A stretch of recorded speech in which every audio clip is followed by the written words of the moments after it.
This is how every US president died and their final words. And spoiler, while some left an epic message, others talked about soup. But first, let's start at the beginning with George Washington, our first president, who got a serious throat infection after riding his horse in cold, snowy weather. He likely had epiglottitis, which is when that little flappy thing at the base of your tongue becomes inflamed. Today, that's an easy fix with antibiotics. But back then, doctors tried bloodletting, which is when they cut your arm and drain blood from your body. They thought it would somehow help, but it ended up making things way worse. And it's believed Washington lost 80 ounces of blood. That's like 6 Red Bulls.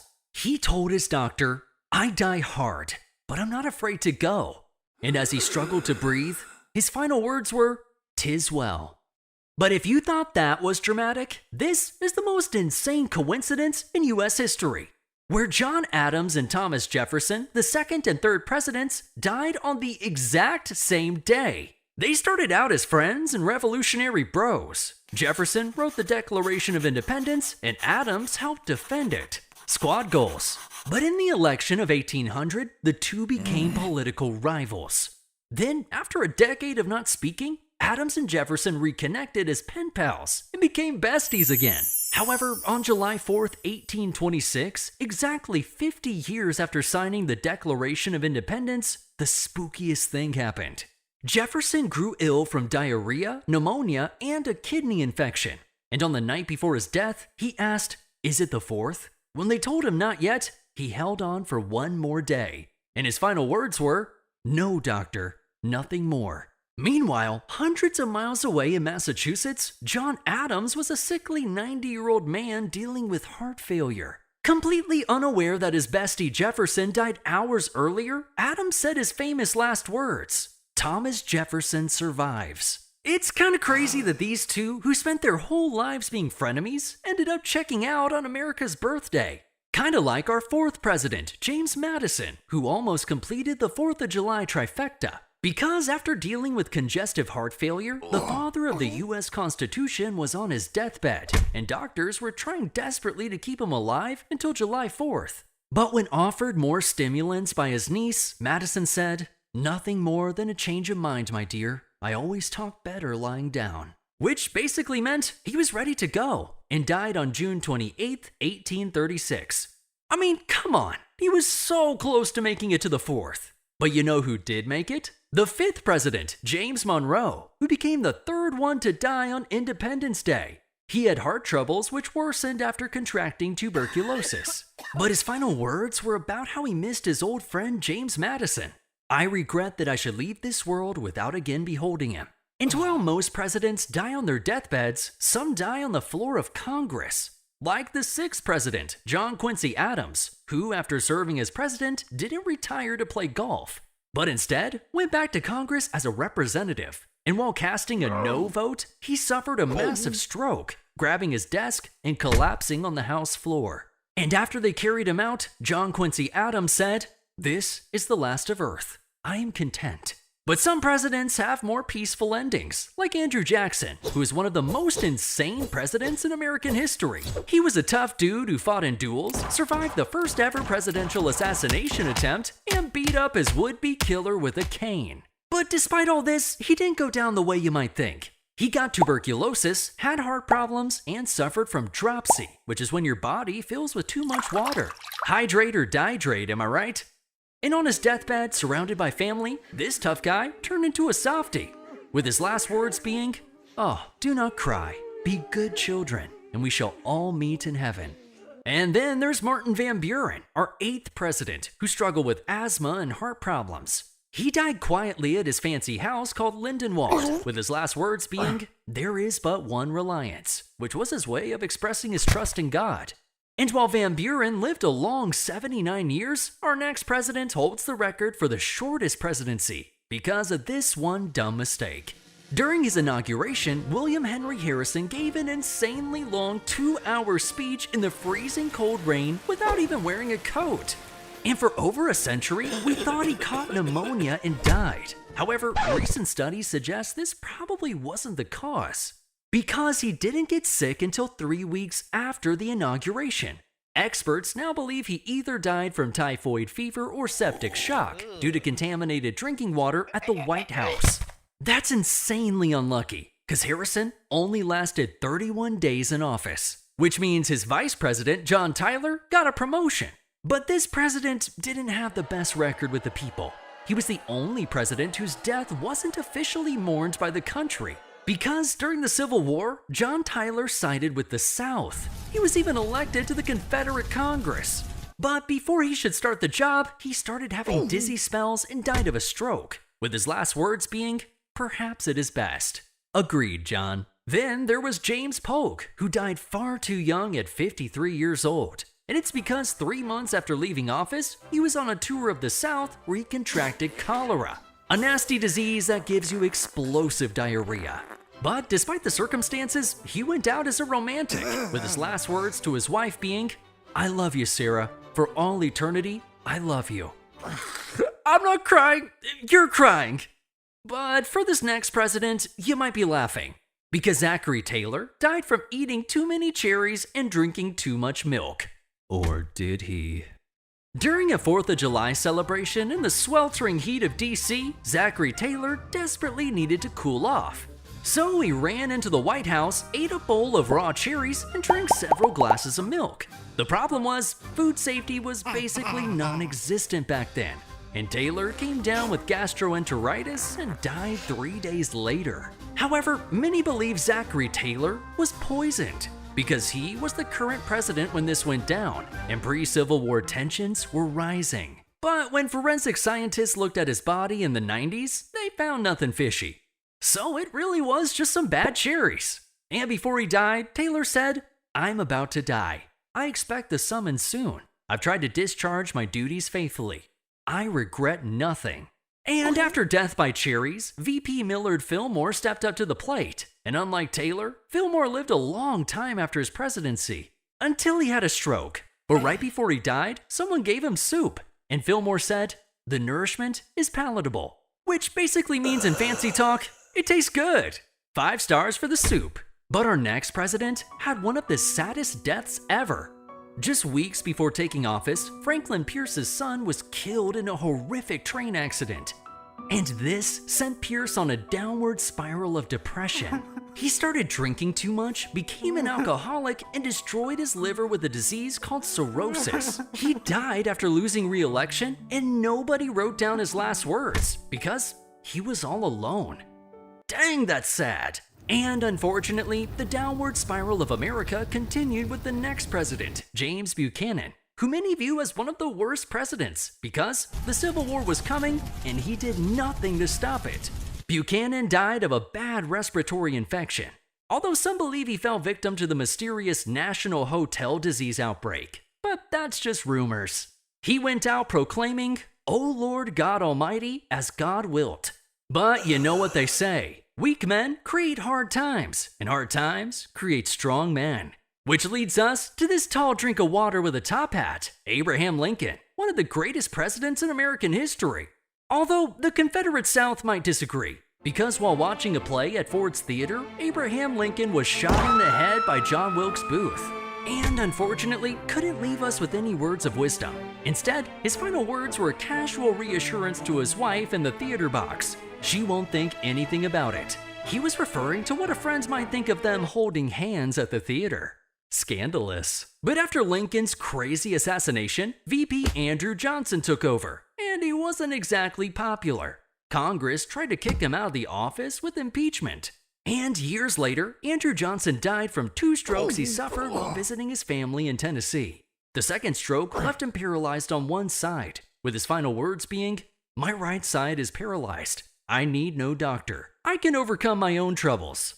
And while some presidents were hated, others were celebrated as war heroes, like President Ulysses S. Grant, who led the Union forces to victory in the Civil War. But after his presidency, things took a turn for the worst, where Grant lost his life savings in a bad investment scam. Turns out some dude was running a Ponzi scheme. And to make matters worse, Grant was diagnosed with throat cancer, probably from all the cigars he loved smoking, sometimes 20 a day. Get this guy a nicotine patch! But before he died, Grant wanted to write his memoirs so his family wouldn't be broke after he passed. So he sat there every day writing as cancer ate away at his throat. And his last word was water. A simple request for a glass of water because his throat was so dang dry. Pretty crazy way to go out. But our 19th president, Rutherford B. Hayes, died like most of the others, at old age from heart failure. His emotional last words were, "I know that I'm going where Lucy is," referring to his wife who passed away 4 years earlier. But things got even crazier with our 20th president, James Garfield, who after being in office for 100 days was walking through a train station when a mentally unstable man stepped behind him and fired 2 shots. The first bullet grazed his arm. The second bullet was lodged in his back, but Garfield didn't die because the bullet never hit any organs. All right. However, it all went downhill when doctors stepped in. They probed around with unsterilized instruments and one even punctured his liver. So although Garfield initially survived, he suffered from massive infections over the next 80 days until he slowly died. With his last words being, "Swaim, can't you stop the pain?" Poor guy was basically the victim of medical malpractice. Man, I hate Mondays. Garfield was succeeded by Chester A. Arthur, who eventually suffered from Bright's disease, which is kidney failure, and died from a stroke at 57. No definitive last words were recorded, but some say he whispered, "Life is not worth living." That's a bummer. Because our next president was a dude living life to the fullest, Grover Cleveland, who was our 22nd and 24th president. You go, Grover! He died from heart failure at 71, with his last words being, "I've tried so hard to do right." And the president caught between Cleveland's 2 terms was Benjamin Harrison, who came down with a bad case of the flu, which progressed to pneumonia. And despite good medical care, his lungs failed. And his last words being, "Are there any doctors here? Doctor, my lungs." Poor guy couldn't breathe. But at least he wasn't one of the 4 US presidents assassinated, like William McKinley, who was attending a meet and greet in Buffalo when one of the people waiting in line was Leon Czolgosz, a Polish-American anarchist. He concealed a .32 caliber revolver under a handkerchief wrapped around his right hand. When it was his turn to meet the president, Leon fired 2 bullets into McKinley's abdomen. Luckily, 1 bullet grazed him, but the other went deep into his stomach. So they rushed him to the hospital. But the problem was doctors couldn't locate the bullet. So 8 days after the doctors' attempted game of operation, gangrene set in and McKinley died, with his last words being spoken to his wife. "We're all going. We're all going. God's will be done, not ours." But after this, Americans were fed up with presidents being killed. So the Secret Service gained full-time responsibility for protecting the president. Yeah, I think it's about time. Now, VP Teddy Roosevelt got promoted to the top job, and this guy was one of the toughest presidents we've ever seen. He served 2 full terms and wanted to come back for a third.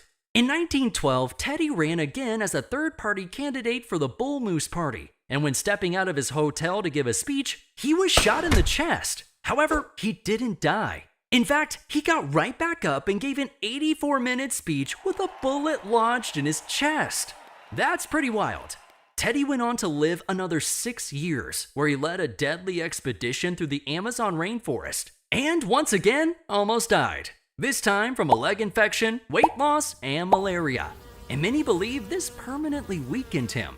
Because at 60 years old, Teddy died from a blood clot in his sleep, with his last words being, "Put out the light, James." Man, pour one out for Teddy. Because while some presidents are warriors, others are William Howard Taft. The president famous for being so fat, he got stuck in his bathtub. Charming!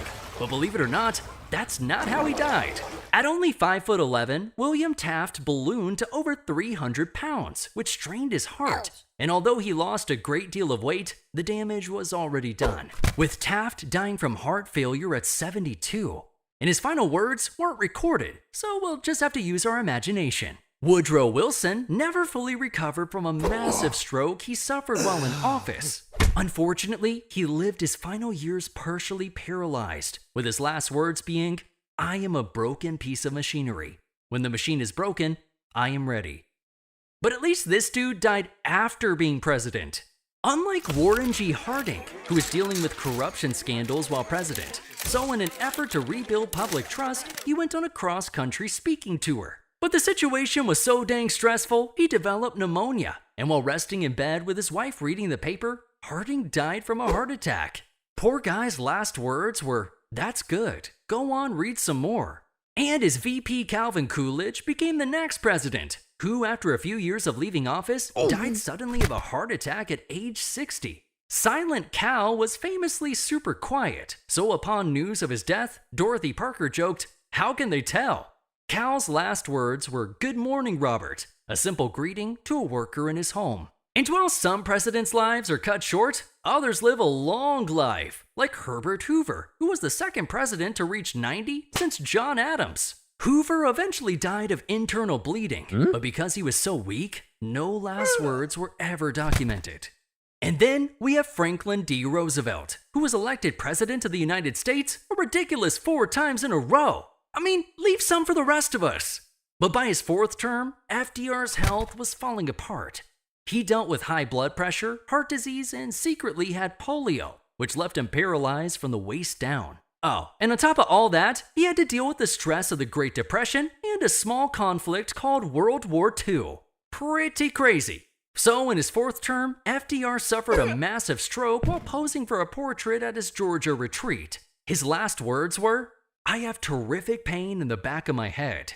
Which means VP Harry Truman became the next president, and he lived for several more decades until he was hospitalized at 88 years old from pneumonia. Truman's condition worsened as multiple organs failed and he slipped into a coma. And because he was in a coma, no last words were recorded when he died. On the other hand, we know the exact last words of Dwight D. Eisenhower, and they were pretty direct. After a long history of heart attacks and strokes, Eisenhower was hospitalized at the famous Walter Reed Hospital. He ultimately died from congestive heart failure, with his last words being, "I want to go. God take me." Sometimes presidents are ready to go, while others are taken far too soon. Like President John F. Kennedy, who was famously riding in an open motorcade in Dealey Plaza when a sniper's bullet struck his head, killing him in an instant. Now, we're not going to get into all the theories about who really killed JFK, but most believe the main dude responsible was Lee Harvey Oswald, who was murdered himself just 3 days later, making things even more suspicious. But before the assassination, Nellie Connolly was sitting in the middle row when she told JFK, "Mr. President, you can't say Dallas doesn't love you." And JFK responded, "No, you certainly can't," just seconds before he was shot. At just 46 years old, Kennedy was the youngest president ever killed in American history. And the man that took his place was Lyndon B. Johnson, who died 10 years later when he had a massive heart attack at his Texas ranch. And as he felt it come on, he grabbed the telephone and said, "Send Mike immediately," referring to his Secret Service agent. But it was too late. Those were his final words as he dropped dead. Now, Richard Nixon died in a similar fashion. Famous for dealing with Watergate and getting impeached, dude lived a pretty stressful life. But Nixon didn't die until he was 82. After suffering a massive stroke in his home in New Jersey, Nixon yelled, "Help!" That was his last word as he was rushed to the hospital and slipped into a coma before finally passing. But I wonder if that was more stressful than the time he resigned from being the president, because the next man up was Gerald Ford, who served out the rest of his term. And thanks to modern medicine, Gerald Ford lived to the ripe age of 93 years old when he died from cerebrovascular disease, which is a fancy way of saying blood couldn't flow to his brain. He also struggled with arteriosclerosis, which is hardening of the arteries. All of this led to the peaceful passing of Gerald Ford in his California home, where he set the new record for the longest living president in US history. But no last words were made public. His family wanted to keep things private. But Ford's record didn't last very long, because the next president, Jimmy Carter, seemed to live forever. In fact, he literally just died. Jimmy Carter lived to be 100 years old before dying of natural causes on December 29th, 2024. Although his actual moment of death last words weren't publicly reported, in the final weeks, Carter told his family that he was ready to see Rosalind again, referring to his wife who had died a month earlier. It's pretty crazy to see a president reach the century mark. And Ronald Reagan wasn't too far behind, dying at 93 years old after a decade-long battle with Alzheimer's. And since he had Alzheimer's, Reagan had no lucid final words before he died. Man, I hate that disease. Kinda like I hate Parkinson's, which is what George H.W. Bush suffered from in his final years, which left him wheelchair bound. His last phone call was to his son, the other President George Bush, where he said his final words, "I love you too," right before dying at 94 years old. But that takes us to today, where 5 presidents remain. And although it's the most dangerous job in the world, modern-day presidents live longer than ever before. Shout out to the Secret Service and top-notch medical care. Cause the average lifespan of presidents went from 70 years old in the 18th and 19th centuries up to 78 years old in the 20th century. In fact, we have an old guy in office now, and he had to dodge a couple bullets to get there. But if you think that's crazy, I'll leave ya with the most insane presidential death facts. 8 presidents died while in office, 4 were assassinated, and 4 died from natural causes. The youngest president died at 46, while the oldest president died at 100. Remarkably, Adams and Jefferson died on the exact same day,